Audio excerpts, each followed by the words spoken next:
Hello guys, मी Rashmi. Facial चुकतात का? आज मी या व्हिडिओमधून तुम्हाला सांगणार आहे. तत्पूर्वी हा व्हिडिओ सेव्ह करा, खूप इम्पॉर्टंट आहे. जेव्हा तुमच्याकडे क्लायंट येतात तेव्हा तुम्ही क्लायंट कन्सल्टेशन करतात. क्लायंट कन्सल्टेशनमध्ये तुम्हाला क्लायंटला काही ॲलर्जी आहे का, किंवा हे स्क्रब सूट होत नाही, हे इन्ग्रेडियंट सूट होत नाही, किंवा ताई मी ना डॉक्टरांकडची ट्रीटमेंट चालू आहे माझी, किंवा केमिकल पील केलं आहे, मी मायक्रोडर्माब्रेशन केलं आहे, लेझर ट्रीटमेंट चालू आहे, अशा कुठल्याही डॉक्टर रिलेटेड किंवा कॉस्मेटॉलॉजी रिलेटेड ट्रीटमेंट चालू असेल क्लायंटच्या, तर तुम्ही फेशियल करू शकत नाही.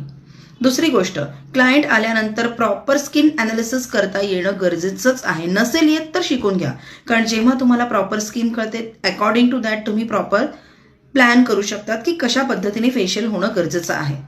तिसरी गोष्ट, चला ती ब्राईड आली आहे की माझं असं असं लग्न आहे, तू हायड्राज कर. का तुम्ही अट्टहास करतात की तुम्ही हायड्राज फेशियल केलं पाहिजे?